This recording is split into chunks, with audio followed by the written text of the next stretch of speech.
You're fast. Okay, I think it's early to record. It's okay.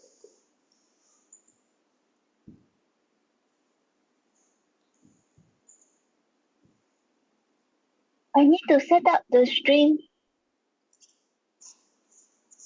How long it take? About 5 minutes. Okay, go ahead and set it up. Po is coming, so she's late. Oh, Po is also coming? Yeah, yeah. Not here, in the Zoom.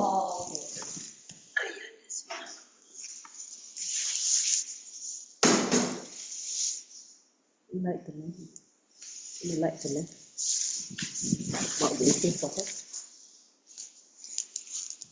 No.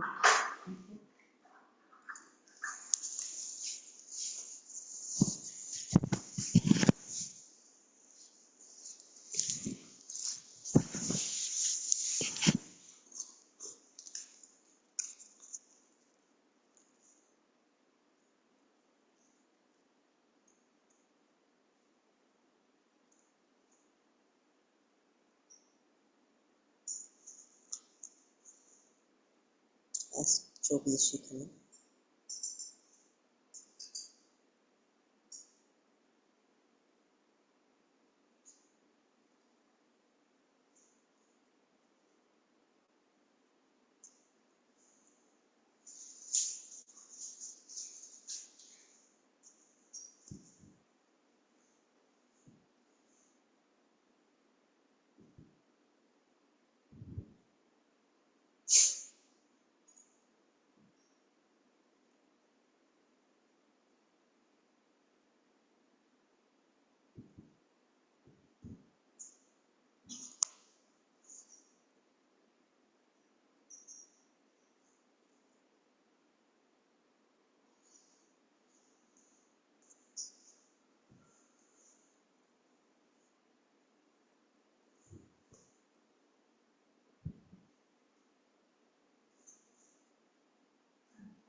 Great.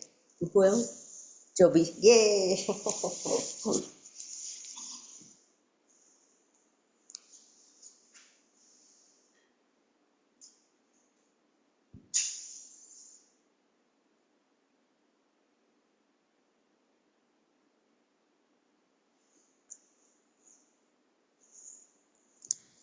Hey, Joby.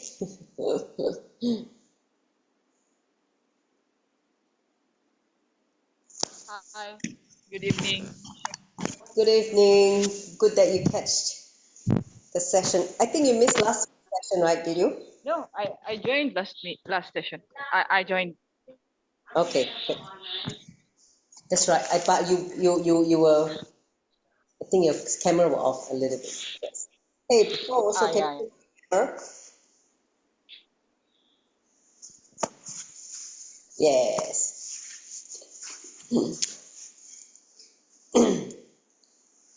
So Jara Sharika, whenever you're ready, let us know. We can just start.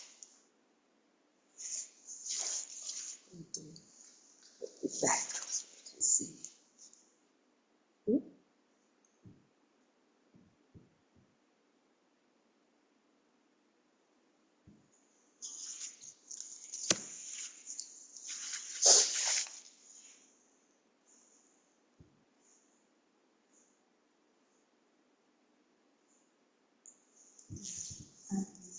Yeah.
No, I go live now.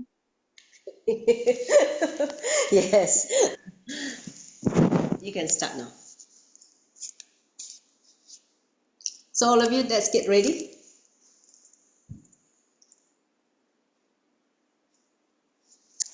Straight. Nithyanandam, welcome back to another session of Insights from the Avatar, Lesson 9. Today is 25th of September, 2024. Welcome to Kailasa, Singapore. All the people who are joining me here physically at the Ardina, as well as on the Zoom and the social media. So a very warm welcome to all of you to another exciting, enlightening insight lessons from the Avatar. So before we enter into the session, let's sit with the back straight. Take a few minutes to center ourselves to receive the sacred knowledge or the powerful cognition from the Avatar. So sit with the back straight, aligning the whole head, neck, and spine in one straight line. Keep your body still so that you can bring awareness to the entire body from head to the toes, your fingertips. Then begin to bring breath awareness as well by inhaling very slowly and deeply. Enter into a gap, a pause at the end of inhalation. Then exhale very slowly and completely. At the end of exhalation, another gap. So continue to breathe in this fashion with awareness of the two gaps, the two neutral zones of each inhalation, exhalation, exhalation and inhalation.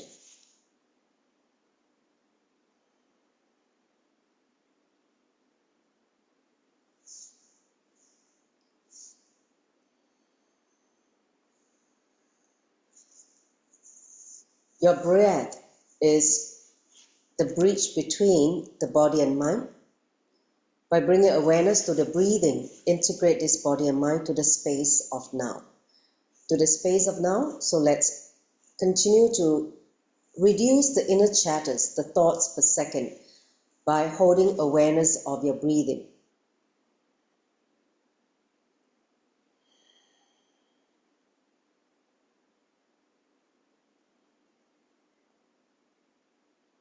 Experiencing an expansion of awareness, entering into the space of Shravana, authentic listening. Listening with a pure space without anything from the past, judgment, incompletion, just pure listening.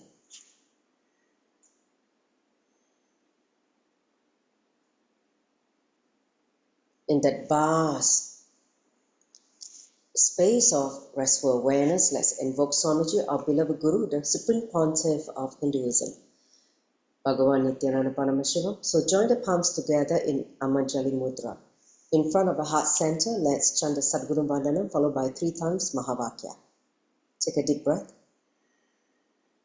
Nithyanandam Paramasukadam Kevalam Jnanamutim Dvandvatitam Gagana Shakrisham Tattvamasyadilaksham Ekam Nityam Vimalam Achalam Savvadi Sakshi Bhutam Bhavatitam Trigunarahitam Sadguruntam Namami.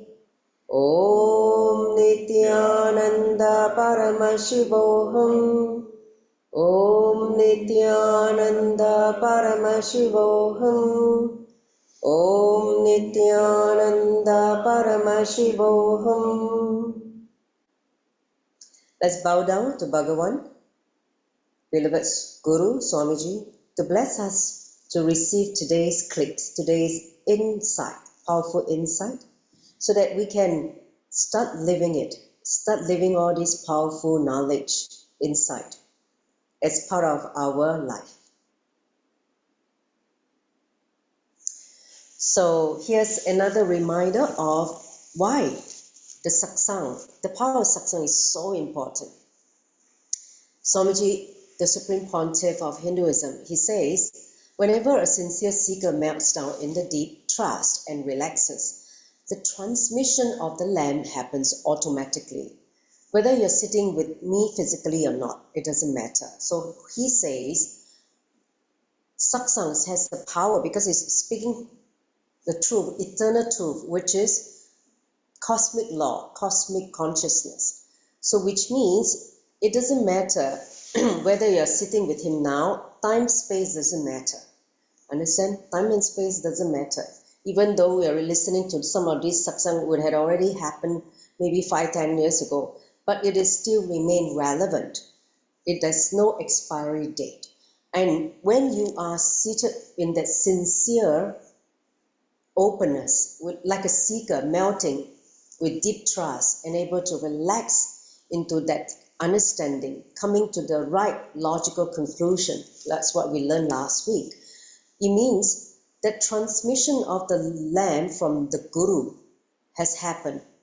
So let us pray to Bhagavan to allow the transmission of the lamp to happen in all of us in today's session. Okay, so now let's enter into the very next insight. So every week I cover 4 insights. So today we're entering into the 9th session, and it is insight number 33. So this is the click. He said, live every moment intensely. This is a struggle for people who are very mind-centric. It means very logical. So listen carefully. How you can be intense every moment. It means living in the present. So he says, can time make you intense? He give you an understanding that how you're caught up by time. But it is also with this understanding that when you understand the utility value of time, you can become very intense. He said, yes, time can make you intense. How is that so? He said, just simply the remembrance about the importance of the time can make you intense every step. He said, make this decision every moment when you are aware, conscious. He said, wherever you are, you say, I have to be here at this time. Why not? So why not be intense? You're here now, attending this session. Why not be intense rather than sitting here, body is here, but the mind is somewhere else thinking, or what should I have for dinner, or what, some other worries that you have, which means physically here, but mentally somewhere else. So that is no intensity. So he said, since you already make the time or the commitment to be here, to be attending this session, make sure that you're intense. Don't waste the time by neither here or there. He said, every morning, like for instance, when you're spending 1 hour doing your puja, even your yoga, right? Yoga and puja. He said, that time is only for puja, for instance. So decide that you're going to be intensely in samadhi for that 1 hour. When you're doing puja, you can just melt down and just fall into samadhi. So there's no other work for that 1 hour when you're doing your puja. He said, I cannot do anything else, right? You said it. Since you cannot do anything else, then just be intense and fall into samadhi. He said, it has already been decided. You already decided you're going to dedicate this time to be in oneness with the Guru, right? With the divine, by offering your gratitude. So why not make it intense? Why waste that time when you're already doing that? I've seen people when they're doing puja, they're doing some other things, at the same time simultaneously. Saying, don't. He said, this is the way that you miss intensity. Another thing that I've seen also, even my son is doing this thing. Eating and watching the handphone with some program, something on YouTube or some kind of video. When you're eating, eat with awareness, be intense in that moment of nourishment. Don't watch and eat at the same time, because there's no intensity, because you wouldn't know what you're all the senses are now diverted to your eyes when you are watching, and then you will affect your digestion. Then the other thing is you don't know what you're eating. You're just dumping food into your system. So that is the one of the things that Swamiji has said.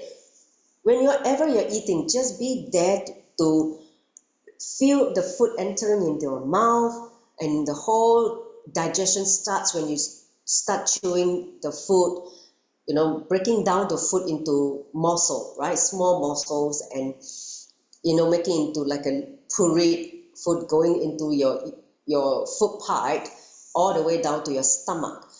In that process of chewing, the flavor, the taste, the spices, whatever that the taste, the organ of taste is meant to experience, be present.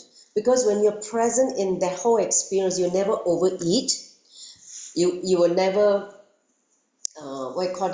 have any attachment to any food. He said that when you eat intensely with awareness, you will be satisfied, and that attachment or desire will just leave your system. Understand? So we need to be intense in everything we do every moment. So he says, same way, every morning in this time, I have to be doing yoga and weight training, for instance. Why not do it intensely, right? Just now was puja, now it's yoga. He talked about yoga. Say, when you're doing yoga, why not you do it intensely, right? Why not do it with your full awareness? He said, using heavy weights, so that why waste this time doing other things or get distracted by other things? He said, or every day I'm going to eat 2 to 3 times a day, right? Why waste that time? Why not be aware of what I'm eating? So he said, every moment, whatever you're doing, be intense with awareness what you're doing. He said, the remembrance of time can make you live intensely. See, he said, whether as a concept or as an understanding, when time enter into you, see, time and space, right, are the two dimensions. So when time as a dimension enter into you, it makes you intense. That is the power of time, kala. Remember the concept of time when you are sitting here and listening to Swamiji talking about this important insight or powerful cognition. You have to be sitting here anyway till, he finished the session, right? He said till I finish the session. So why not sit with complete awareness so that you will receive the whole benefit intensely, rather than, okay, you listen, then after that you're going to get distracted in other things, then you, what did he say just now? Huh? So there will be like broken, the message is not complete. There will be gaps in because you were not aware in that moment. You miss the intensity and you lose the awareness. And as a result, the whole download or whole receptivity of the message or the truth, there's some missing parts. Okay? So that is very dangerous if you're missing parts and you can come to the wrong conclusion, which is what human mind is so capable of. We always filled with negativity, so we always think negativity. And so when you don't have the full download or awareness in every moment intensely, you sometimes catch bits and pieces and you miss the whole truth. So he said you have to do puja, you have to do yoga, you have to take bath twice a day, morning and at night, before you go to sleep, and then you have to sleep, right? So why don't you bring intensity in all these actions that you're doing every day anyway, which is inevitable in your life? That's all. He said this is a technique to be intense in every moment. Just start with your daily normal routine that you're doing, whether it's yoga, puja, sleep, eating, all these basic things that you have to do anyway. Begin with those actions with awareness and intensity. He said, tell yourself, I have to be here at this time, whether it's to sleep or to eat or to bathe or to do puja or yoga. Why not be intense in those moments? That will naturally make you perfect in the outer world. See, when you are intense in your inner world, your external world happening also shifts. It gets shifted because of the intensity inside. the space or intensity that you hold for yourself create a different reality as a reflection of your space. Next slide. So Swamiji say this truth, yogaha kamasu gauchalam, right, which is from Bhagavad Gita. He said, which means yoga is perfection in action. Yoga, whatever you means, it means uniting body, mind, and the spirit, right? Means when you're experiencing the yoga, the union, it is perfection in action. Will happen in you because you decided that you have to be here for the next 1 hour doing Guru Puja. Why not? Why not do it?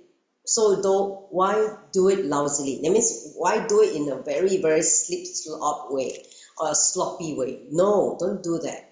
Since you have already decided that you're going to offer puja and gratitude to Swamiji, do it intensely. He said, think this way, let me chant the mantra intensely. Let me be aware intensely. Let me be fully alive intensely. Just remember all this, how you talk to yourself, how you declare within yourself. This makes yogaha kamasu gauchalam happen as a reality for you. It means everything you do, it becomes perfection. How enlightened master, every moment they are in awareness, full awareness. Everything they do is yoga in action. So when you start living that, you start living the body language of enlightened being, enlightened master. Okay?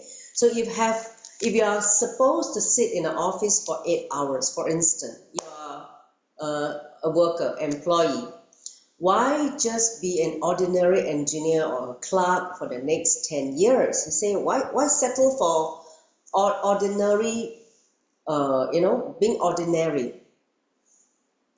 Why not be intense and rise up the ladder and be extraordinary, be a leader, be, a great contributor, be something different, rather settle for something that is everybody is doing, be an ordinary being. No, he said, the intensity will make you extraordinary. So he said it means that with the understanding about time, you bring intensity to your outer world happening experiences. Okay, and then you experience success in the outer world life. Understand, if you feel that you are not being successful in your outer worldly life, that means you're not able to manifest what you want, please be clear, you are not intense every moment in your life. So start reining yourself back, bring alignment to your intensity, the way how you bring awareness in everything you do, every moment. That itself will shift your space. So he said the concept of time brings intensity to you. When you understand the concept of time, when you understand the boundary of past and present, it makes you passionate. See, passionate. How people, they do things. If you are in a worker mentality, there's no passion. You're just going there like a robot doing the same thing again and again, day in, day out for 10 years. And that's no passion. To you, it's just work. The only thing you look for is at the end of the month, you get your salary credited into your bank account. So if this is the kind of life you want, then, then too bad. You never experience what is being passionate. You say, when you understand that there is no boundary of past and present, it makes you passive. Both are blessings. So he gives this very, it looks like a dichotomy. That means so listen carefully, he said, even if you understand just the boundary of the past and present, see, Swamiji say that past, present, future, they are all in one straight line, one plane, okay? If you're in restful awareness, that means 0 thought per second. Only when you have a lot of thoughts per second, that means you're far away from the reality. You only see a very, very myopic view of what you can see. But when your thoughts per second drop to zero, that means you're in unplugged space, in restful awareness. You can see the whole past and future. You'll be able to understand and make the right decision. He said that understanding will lead you to the experience of boundaryless of time. Time, there's no boundary. But it's our logical mind think that, oh, this is past, this is now, and this is future. You try to segmentize, you try to draw a demarcation in past, present, future. But the reality is there's no boundary, okay? So he said, if this makes you passionate, you will achieve the outer world success. If you understand, oh, there's no boundary, and I just want to do, what I'm deeply passionate about. And then whenever you inject passion and energy, and of course knowledge, you will achieve outer world success, isn't it? You will just be extraordinary. But if it makes you passive, that means you're just, not so, we call it, active, but you're passive. You will achieve inner world success. See, the passivity in the inner world, how you feel, you will create this inner world success. It means ability to bring a lot of peace, a lot of, space within you, so that you live, in a very, very calm and peaceful way. That means your consciousness is very high. So through these, whether it's passion becoming passive or through passion, patient will also happen. Because when you are passive, you also be very patient. So both are blessing. You'll be feeling both, whether you're passionate or you're passive, both are blessing. Okay? So in any case, just be intense every moment. So we'll take a few minutes now. I'm going to go the next slide. Okay. No. Now this is good. Okay. So contemplate for a few minutes. Okay. This is the first insight today. Do you live intensely every moment, or you're here but your mind is always elsewhere? Just look in the today. From the moment you wake up, where were you intense every moment? You just don't need to look at yesterday or the day before, just today. Just recollect what happened in the whole morning till now, this evening. Have you lived every moment intensely? Or you're always preoccupied with your mind with something else? So we are going to follow this technique that Swamiji gives in this satsang. He said, I have to be here at this time. Why not be intense? Now that this is the thought current he wants to seed in all of us. He wants to put the seed in all of us. Every moment when you become aware, you say, okay, I'm already here now, I'm doing this. Why not be intense? Why not I give my fullest, energy and my awareness so that I can be fully intense in what I'm doing. This is the way, the technique Swamiji gives in this. So just contemplate in this few way, for a few minutes, what you have done this whole day. If you have that thought, this powerful cognition or technique given by Swamiji, would you do things differently? You experience things differently. Just see. So we contemplate for a few minutes how you can use this technique as part of your life. Even at this moment, do this intensely, this contemplation intensely. Don't miss again.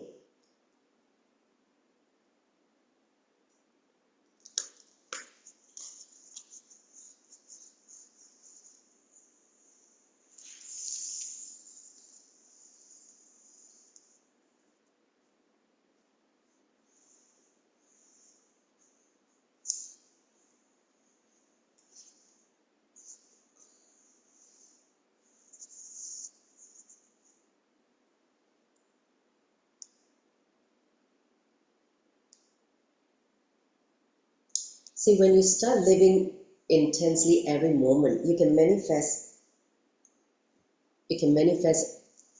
things you want. I learned this signs of intensity from Swamiji. When I become very intense, like the inside had to explode, it's almost like an explosive energy inside when I'm doing that one thing. You will manifest, I will manifest it successfully. So this is my experience. When I wanted to manifest my house, the intensity during the COVID period, with all the lockdown and all the things that were not accessible, but I just had that intensity, not taking no for an answer, okay? Put fire on everybody because I was on fire. So when I put fire on everybody who I have to make, reality happen, it happens. So this is what I learned from Swamiji, really intense, boiling, it's like I was so much boiling that I will not let go. It's like,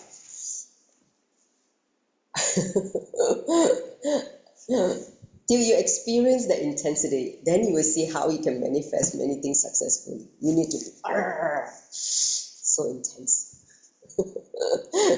Okay, let's go to the next slide. Sorry, can I ask 2 questions? Yeah, sure. Okay, one is you mentioned like time has no boundaries. I'm not too clear about that. And what does that mean if there's no boundary? Okay, so if I have to explain that, then we need to look at, Swamiji gave a very, very great lecture or satsang on time, okay? Time and the thoughts. That means your mind, the thoughts per second, and time. Okay? See, horizontal line is time, past, present, future. Okay? So this is the so-called the linear flow, right? linear flow of the time. Then the vertical axis is basically your thoughts per second. How many thoughts you have at that moment? Okay? Right. So if you have very high TPS, you have 100 thoughts per second. So you're far away from the 0 thoughts per second, right? So from there, let's say that high axis, you're up there. So the range of your vision you're able to see is very narrow, very little. But if you start coming down your TPS, thoughts per second, coming all the way down to 0 TPS, it means you are totally unclutched in samadhi. You can see past, present, future as one linear. It means you have visibility to see the past and the future. This is accessible only when you don't have, your mind is not engaged. Okay, so in that sense, there's no boundary for past, present, future. He said that time is like a canvas. You can see this, you can see that. It's not what our mind think. It is like a canvas. Understand? So if you're interested, you can read the Living Enlightenment book on time. He gives an understanding on time that will give you a much more deeper understanding about the boundaryless of time. Okay, so that's my answer to the first question. Okay. Then second question would be, the thing about intensity. Take for example, let's say, like someone wants to go into nature to, for example, write a book or get inspiration. So then, because if like living intensely, right, that means like, okay, you go enjoy nature, then by right, you should be really fully enjoying nature and not do other things, correct? So I'm just wondering, So see, the thing is, you are you clear about the fact that when you talk about intensely, be whatever you're doing, let's say you're going for a nature walk, right? So that is your intention, right? So then be intensely doing what you're doing, nature walk. Then why are you writing a book in the nature walk? I okay. don't understand. Do you understand? See, when you're intense in whatever you're doing, the nature, the inspiration will come. Then when the inspiration comes, you can go and jot down and write it down so that you remember the inspiration come from the intensity. Then you can go and write the book. But don't go and look at the nature, write, and go and do, it's like you're not present. Okay. In the name of trying to write the book, you're missing both. You're not even enjoying the nature, which is right in front of you, which is never the same every day or every moment, and you're not even able to write the book properly because you're just too eager to write the book without being able to relax. See, only when you're relaxed, you enter into the space of creation. Okay, Jnana Shakti, the power of knowledge, happens only when you are relaxed. Okay? I hope I answered your question. Yes, thank you. Okay, let's go on to the next insight. Any question here? No? So no such thing called multitasking, right? Multitasking is society nonsense. Okay. See, when you become unclutched, your space is empty, but your body can still do the action. It means do something, but the space is empty. That's an elevated state which needs to practice or needs to cultivate. Okay, it's possible. So let's look at the insight 34. He said, hey, there's nothing called bad karma. It's like, huh? We always been told that good karma, bad karma, you do this, bad karma, you do this, good karma come to you.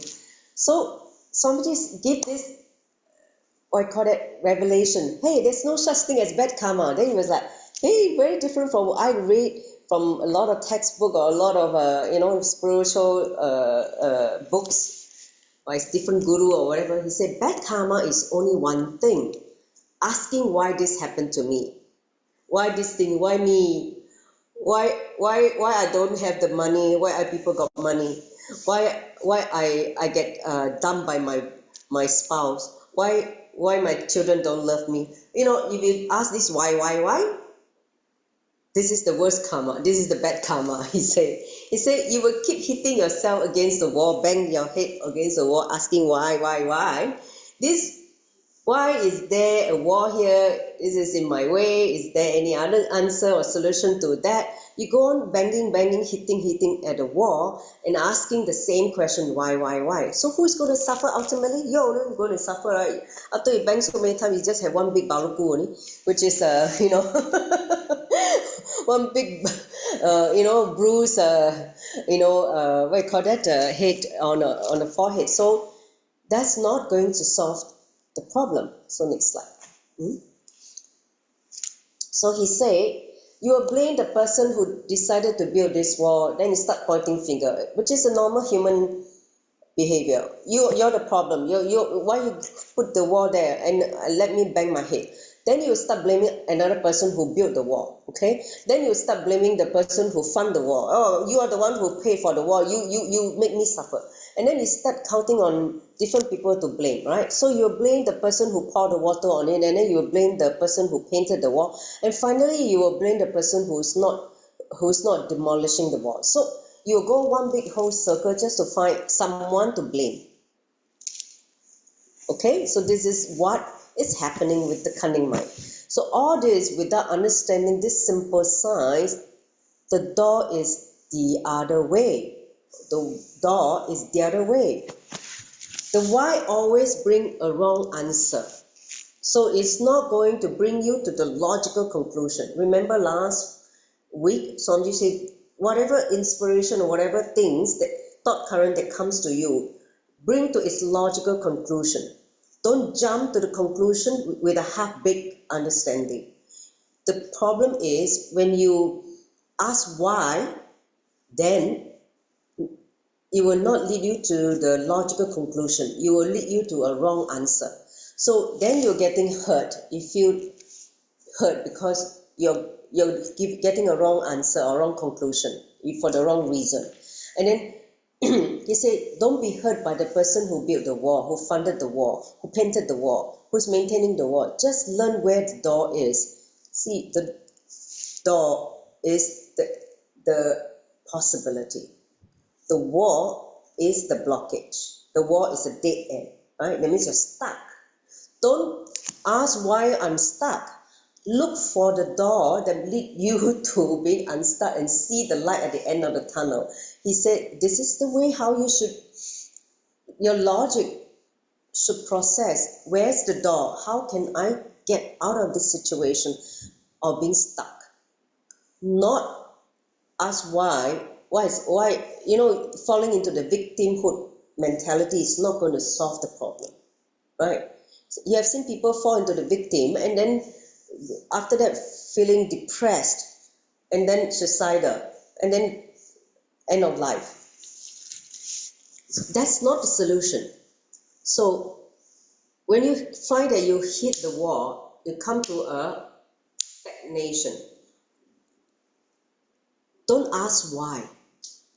Find the logical conclusion to lead you to where the door is. It means open possibility for you. Open your understanding so that you come out of this situation of being stuck. Okay? So when you are feeling stuck is where he called bad karma. When you're stuck is bad karma. Next slide. So when you ask why, you're hurting. You imagine the wrong people as the reason for your hurt. You find the wrong reason for your hurt and be very clear, it can never be healed. You can't get out of it. You can't heal yourself. It will just stay in you as a wound forever and ever. And because you created it with the wrong reason. So that is where right cognition, powerful cognition matters. If you come to the wrong conclusion with the wrong reason, this is where you destroy yourself without even knowing that you're destroying yourself. You're leading yourself to self-destruction. It is like mud being added to the dirt. You're already so dirty, you add more mud to it. Then, once that happens, the dirt can never be useful for anymore. See, then after that, what happens? Separation is not possible. You can't separate dirt from mud anymore. They're all now mixed nicely together, right? You may be able to grind and mix it into water and filter it, but it is almost like taking one more bath, right? Like when you are in the wrong cognition. When you're in the wrong cognition, asking why and the logic is not able to have a breakthrough. It's literally, he's give this perfect analogy. It's like you already feel a lot of dust in your inner space, so you're throwing mud inside. So when they all mix together, then you become muddle-headed. Mother-headed, right? You're so clueless and you're like so messed up internally. And then, of course, being messed up, you have no clarity, then you live a life full of suffering and pain, and you wasted this entire life. So that's why he said, then it's almost like taking one more birth. You waste this life, you have to come back again. So he said, don't do that. Don't do this, silly thing. He said, when you understand karma, healing simply happens simply, spontaneously and naturally. Any incident which happens in your life only adds to you and makes you richer. Richer means not money or zero in a bank balance. Richer means you're being enriched. The inner richness. That means wiser knowledge, becoming more discerning, becoming more powerful. These are all inner richness, right, that we want, not external possessional wealth. He said, means you're rich in your inner space. Consciously, you're rich. So never ask the question, why this for me? No. Stop this why thing. No asking of why. Drop this silly thought current of why. Because when you ask why, it makes you shrink. Your inner space is not expanding. You're shrinking to such an extent that you become suffocated. You feel the suffocation and you just depressed. Suffocation will lead to anxiety and depression. Understand? When people are in fear, anxiety, you see, they will feel so scared, they feel anxious, and then after that, the whole suffocation happens. You make them shrink. That's how people with high blood pressure happens, because they're feeling this, the shrinking feeling within them due to fear, and that's how the whole high BP happens. So asking now instead, think, what needs to be done? what needs to be done? That makes you expand. That is finding the door, not banging the head on the wall.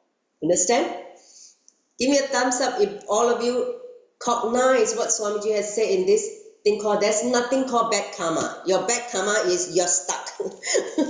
Don't know how to find the door, instead go and bang the wall. Okay? And asking why, oh why, tell me why.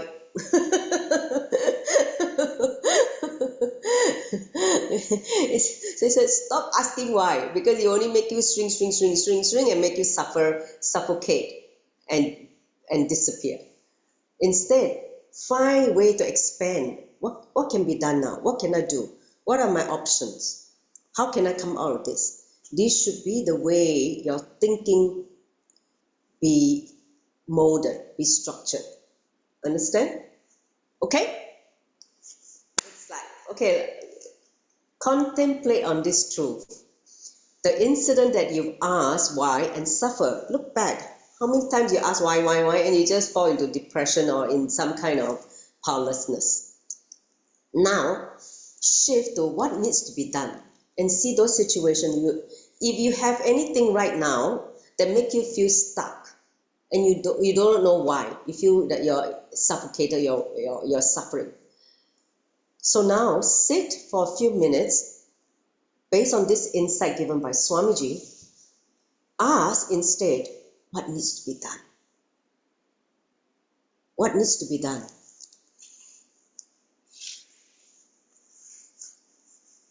A simple shift in your way of talking to yourself, what needs to be done?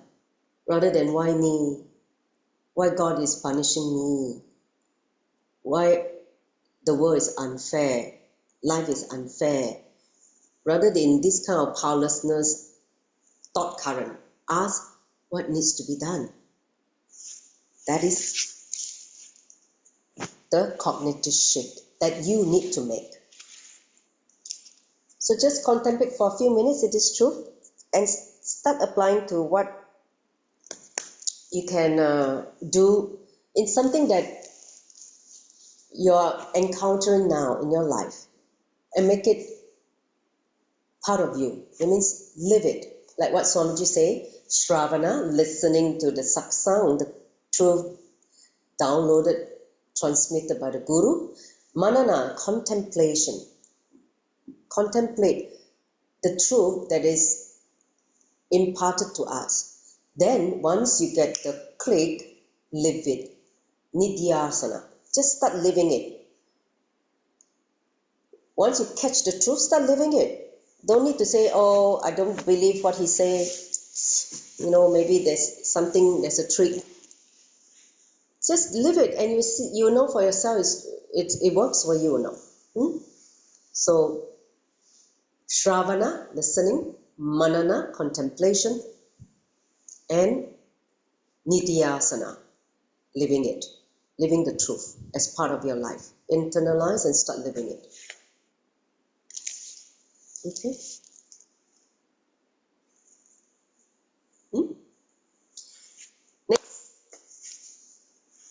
The next insight 35, the third insight for today. So this is one that really clicked in me when I was reading this one. It's like the insight message for me. Okay, I'll share with you why. He said, even the anger of God is beautiful. Okay, then you say, huh? What do you mean anger of God is beautiful? So listen carefully. He says, in the sacred book called Bhagavad Gita, which is the book which talk about the happening of Bhagavan Sri Krishna, when he was advising Arjuna, his disciple.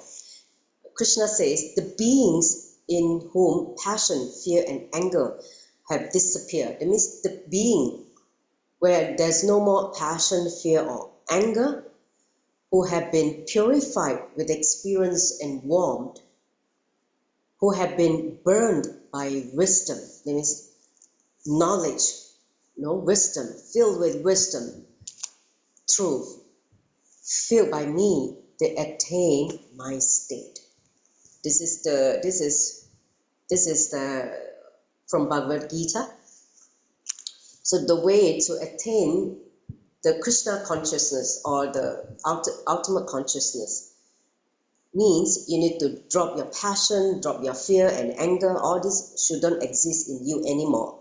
You should not hold all these patterns inside you, but totally purify with the experience and warmth of the truth, with wisdom, burned by the wisdom. The fire of knowledge burns,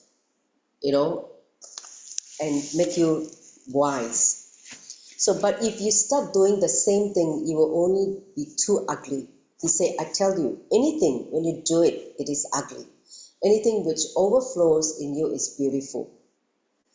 Even the anger of God is more beautiful than love from the dog. So this one, you need to understand the context. He said, he said, if it overflow from the being, everything that overflow within you is a beautiful happening. It become organic or authentic. Let's say you see something and you feel overflowing love and compassion for something. Okay? It is a beautiful happening.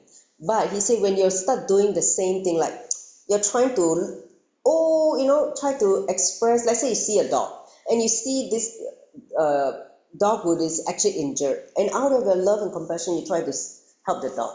Okay? But when you try to do the same thing with the mind, I want to, like you're it's not from the inner space or overflowing compassion for the dog, but you just want to do something for the dog because you say, nobody cares, and then you try to do things based on your logic. It become ugly, right? So he said, let it come from a being. When it comes from a being, you become overflow. It is beautiful. So he said, even the anger of God is more beautiful than love from the dog. Okay, so let's go to the next slide. He will elaborate a little bit more. He said, anything from the higher conscious being raises you. Let's say you meet an enlightened master, a guru, right? Enlightened being, a master, avatar like Swamiji. So anything from him will raise you. He said, whether his love or anger. He said, whether I look at you with deep, intense love or with boiling anger or with tremendous sympathy or concerns, you are raised to my level. Understand? It means Swamiji's level, the consciousness of Paramashivatva. He said, understand my expression to you, whatever may be, is my way of reaching out to you, my way of connecting with you. Okay? So if you decide to stand in the same place without running away, that means even when you get the lashing from Swamiji scolding you for non-integrity, for inauthenticity, he's scolding you, and you did not want to run away, you're just standing there, and he said you'll be raised to the same space as me, as Swamiji, as an avatar. Because if it is love, you'll just melt away all other parts of you other than me. Okay? If it is anger, let's say he is using anger on you, instead of the love, he's using anger to burn away all other parts in you other than me as well. He said, whether it is melting or burning, right, with love or with anger, it will take away all other parts in you other than me. That means all the patterns, all the unnecessary things that you accumulated, which is not you. Only those divine quality, the consciousness in you, is what going to remain only. Understand? It is just that melting is little easy. Of course, love is easy, right? Or when you're seeing the Swamiji, he's giving you concerns, attention, you feel easy, right? It's easy to accept that. But the boiling is a little difficult. Like when he's scolding you in front of the entire group, entire Sangha, how do you feel? Right? It is not going to be easy, right?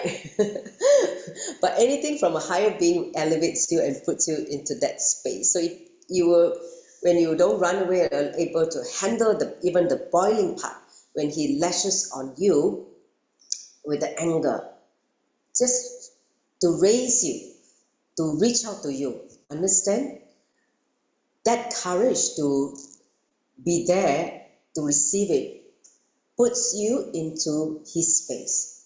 Okay? So I have experienced it a few times with Swamiji, especially when you're directly working with him as a HR or as a head of a sangha, and sometimes we do make mistakes or something happen, and the anger comes, and you get you got a lashing from the guru. But see, this part helped me understand. See, I heard Swamiji talk about, it's a blessing whenever a guru show anger, show the what you call it, the Kala Vairava side to you. Then, but you need to have the maturity to receive it, to receive this kind of opportunity to raise yourself to reach him. So only ultimately we understand this. It is out of his compassion only. Even he's showing the anger side of him to you. So to me is nothing but his compassion. So so it's all good things. He said even the anger of God is beautiful. Yes, even his expression of the anger. See, Swamiji can never be angry with anyone, tell you honestly. He is just teaching you something. He's just trying to make you understand. He's trying to reach out to you, raise you. So when he's using that, the Kala Vairava face, the Rudra face, with the angry face, of course, for you, if you're not authentic, you'll be shaken, right? You'll be, you want to run away. But when you stand up with with authenticity and integrity to the Guru, you'll simply be able to handle it. And when that happens, you simply experience the elevation by the Guru. So that is my personal experience, and which is true. Even the anger of God is beautiful. Next slide. So here's the contemplation. Have you experienced the boiling from a higher being, whether it's your guru or someone who is, whom you regard as a higher being, an enlightened being? So contemplate how you're raised to his space when you don't run away.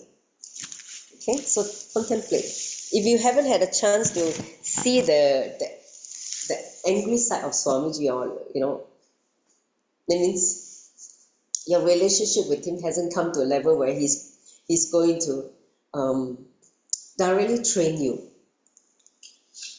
When he directly trains you, then you're the most blessed person. But you need to have a big heart to handle it, otherwise you will collapse. Many people couldn't handle it and ran away.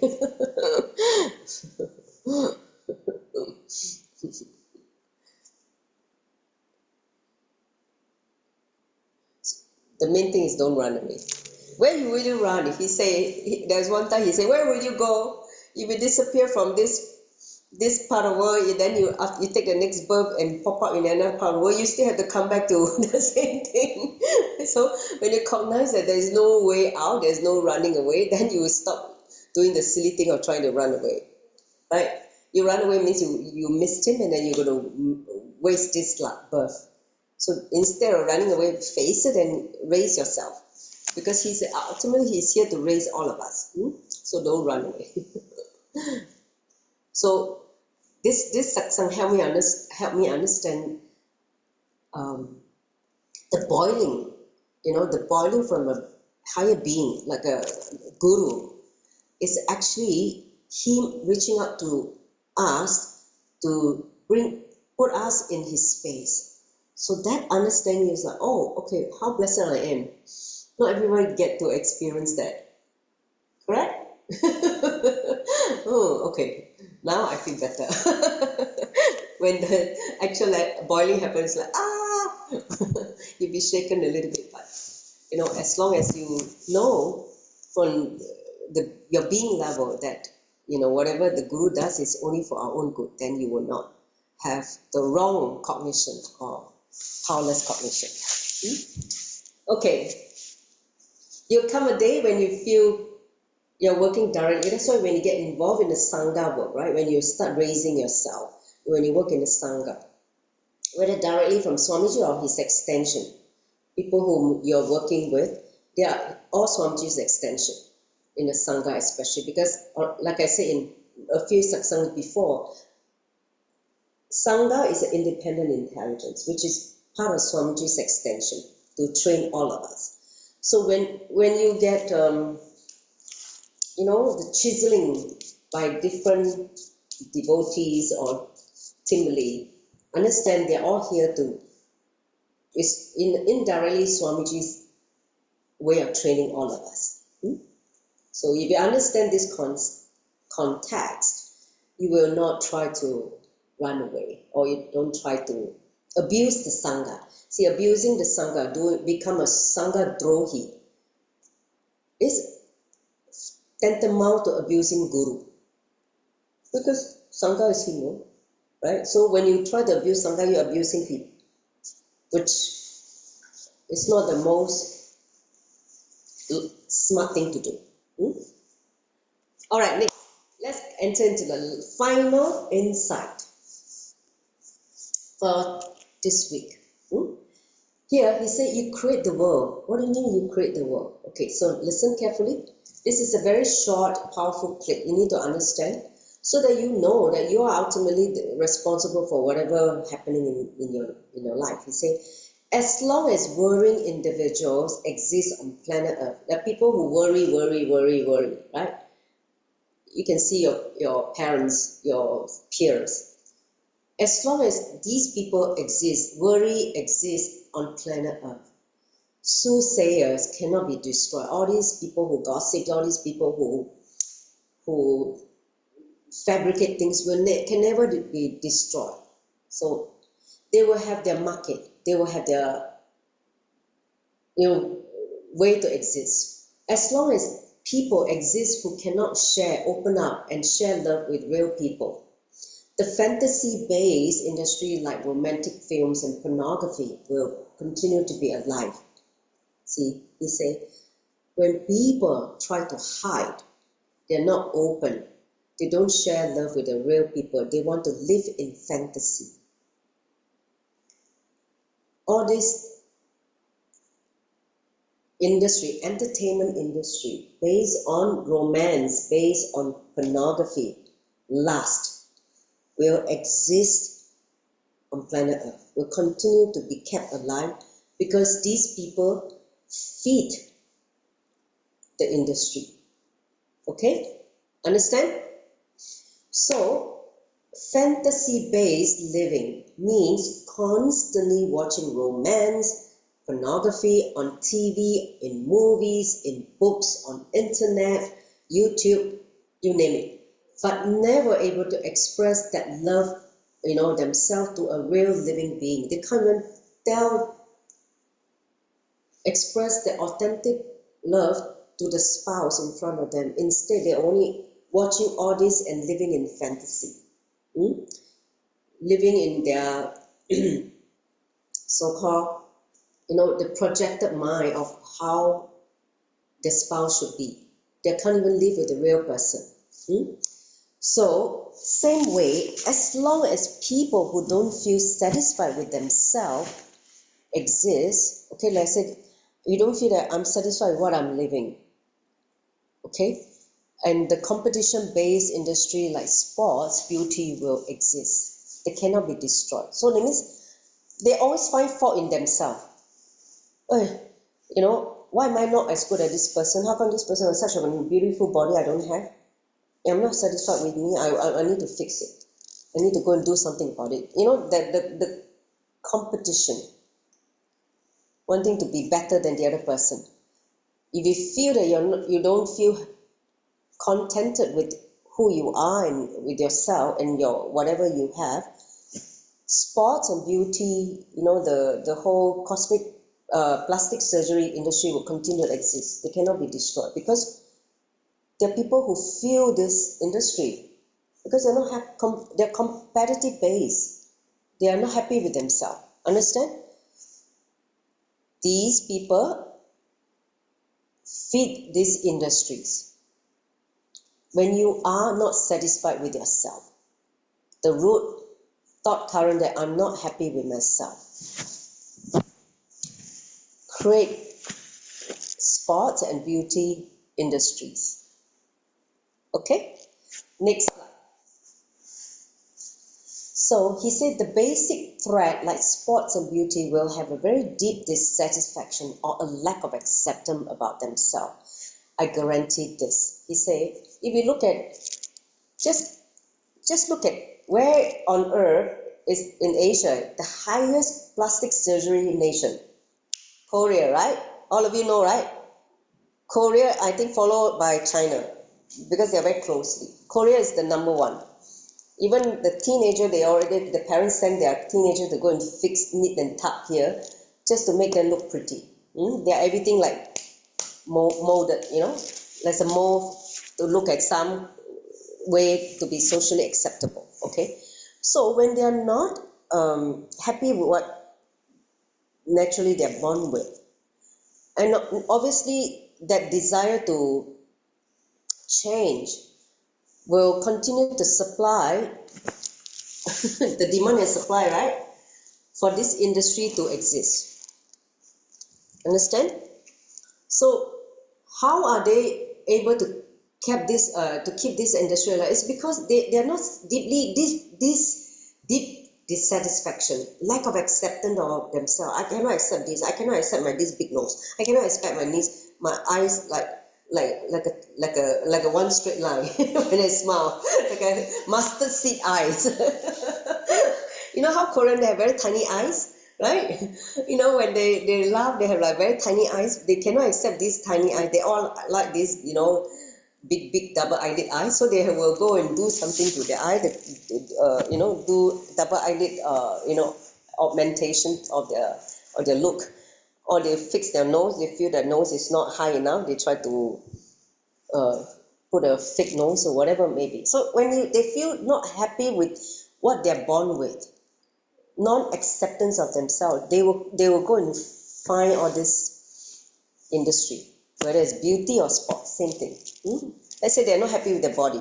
They want to look good with 8 packs, and some chest and muscle for the guys. They will continue to have that.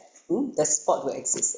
So their very breathing and space will be intolerable to themselves. They are not able to tolerate themselves.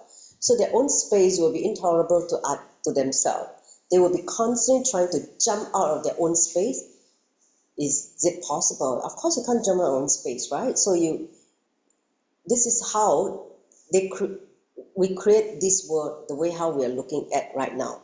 Because we're not happy with ourselves. We can't accept ourselves as we are, as it is. So in the same way, the good news is, he said, as long as human beings seek something more than the 5 senses, how you look, how you feel, how you taste, I will be there. Which means master, enlightened being cannot be destroyed. As long as there are people who are seeking, as long as seeking is kept alive on planet Earth, master incarnation cannot be destroyed. Understand? This is what he's trying to help us understand. Why enlightened beings continue to come down to planet Earth? Because people, after a while, realize that you're more than this body and mind. There's something more called consciousness, not just 5 senses.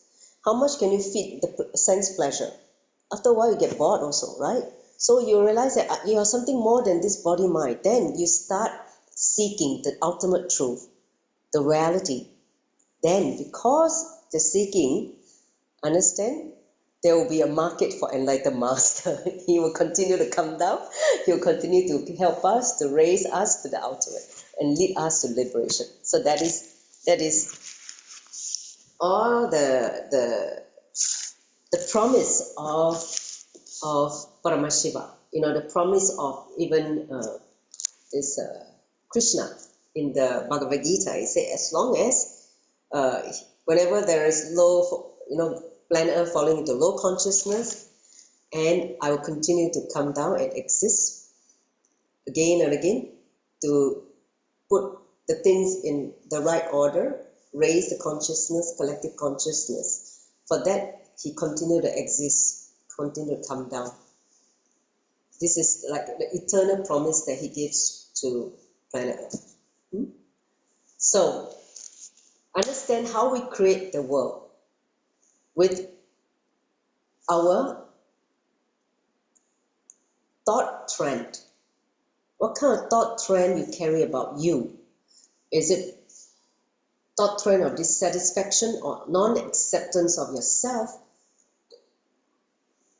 that create the kind of world you're living? Understand? Next, this is a very short insight, but very deep insight. So we're going to do a guided meditation to teach you how to practice living in the moment intensely. So this is the first click that we had. So we're going to do this as a group meditation. Okay? So go and take your I-band now. Go and take the I-band. I'll give you 1 minute to go and take your I-band. So any questions so far before we enter into the meditation, a group meditation? ยังไม่รู้วันที What about the people on the Zoom? Any people who have questions regarding the 4 insights given by Swamiji?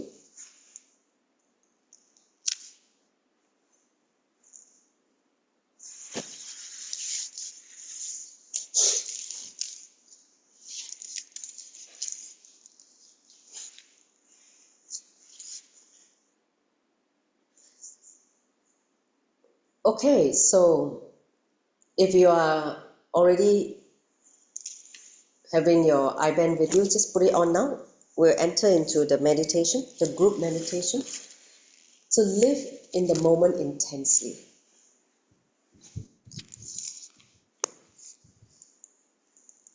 Understand, intensity is the unfailing way. Swamiji said in a Living Enlightenment book. If you caught the thread of intensity as part of your lifestyle, you will reach the ultimate, because only with intensity you can reach the ultimate. You can reach Paramashivatva. All right, so put on your I-band. Okay, close your eyes. If you don't have the I-band with you, you're going to sit with the back straight. Okay? First, make yourself comfortable in any meditative posture, because to enter into that space of intensity, you need to forget about your body. Your body should not come and disturb you, here pain, there pain. No. The pain memory of the body should not be there to disturb this meditation. So sit comfortably, align the whole spine in one straight line so that you feel weightless. There's no weight at all. Alignment is the key to feel weightless. So once you're fully aligned, start breathing very slowly and deeply. So we take care of the body alignment. Now enter into breath awareness, which means centering your awareness on the breath. The breath, your breathing is actually the key to experience the present in the moment. So take a few moments now to breathe very slowly and deeply.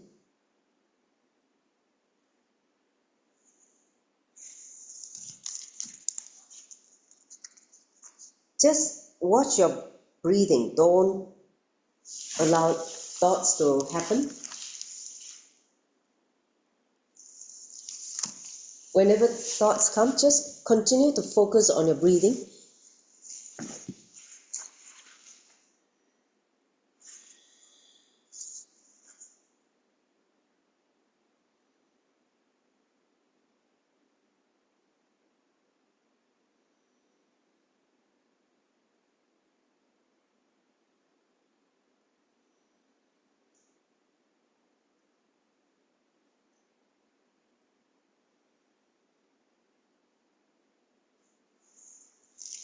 When you fall into the restful awareness in the present,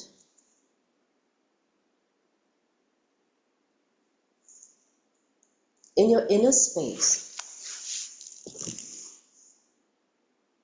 remember the technique that Swamiji gave. I'm already here now. Why not make it intense? You're already here now in this space.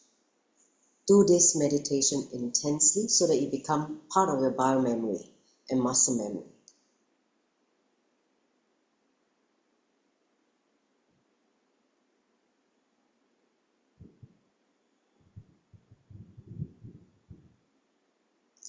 Whenever the mind comes to interfere with this present moment, just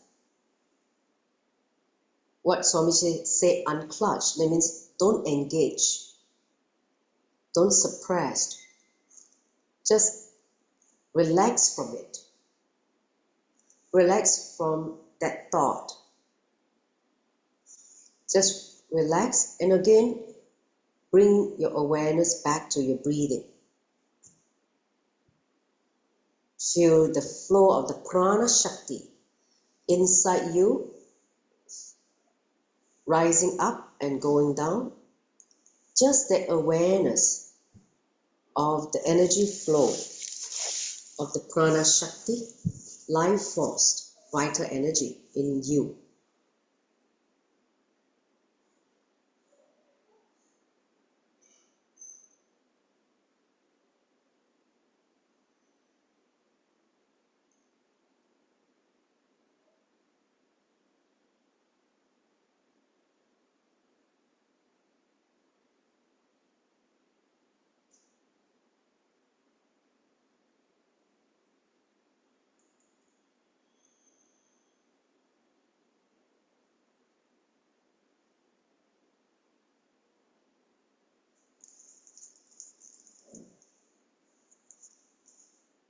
Whenever thoughts come from time to time, again, unclutch from that thought.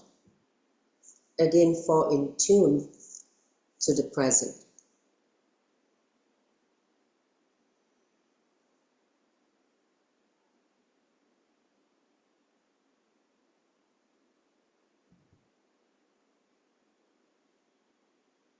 Becoming passive to the happening inside of you and outside of you. As a witness to everything, just like how Paramashiva, as consciousness, witnesses everything in the entire cosmos.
Allow yourself to fall into the state of samadhi when you start witnessing.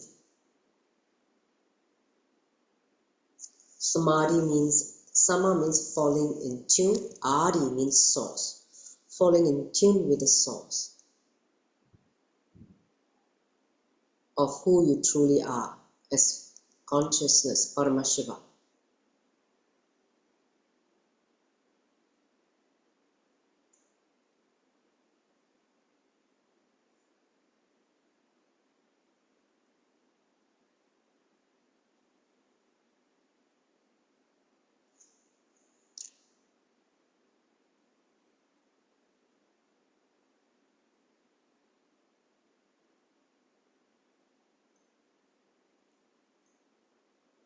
Witness how the mind works, how the body and mind,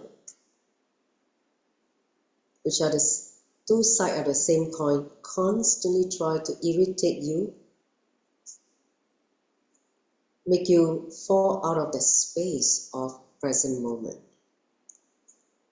But only by infusing your awareness, conscious decision to get back to be in the present moment intensely. Please do this meditation intensely.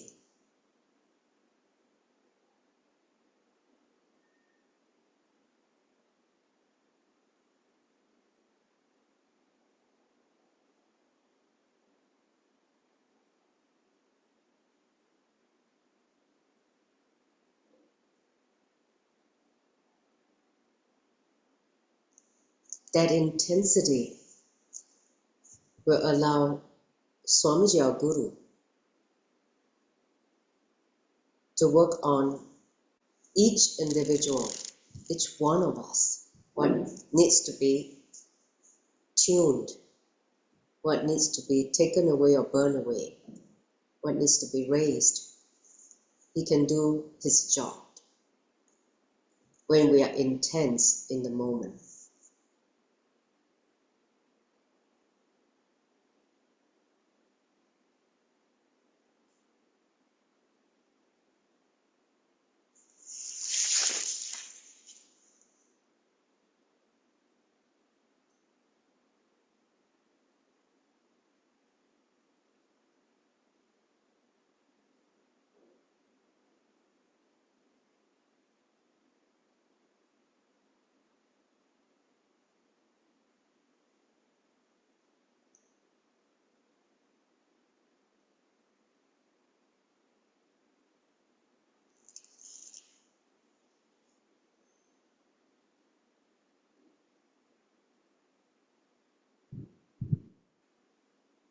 Experience this space of vibrant silence.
Shanti, Shanti, Shanti.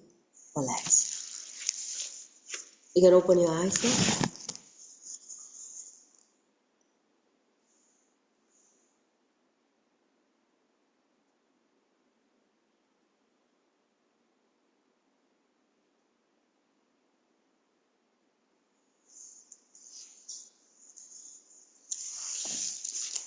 So how was the short meditation?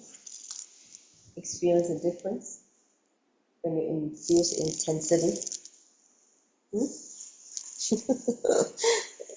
Anyone experience the difference? The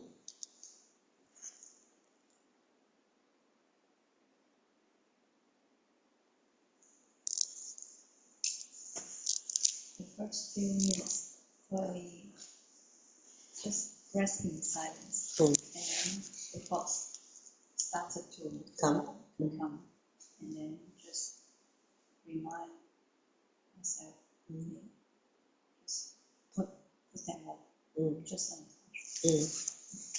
but they keep coming. Yeah, because initially this is how the mind will be like till you train it. See, the mind needs to be tamed.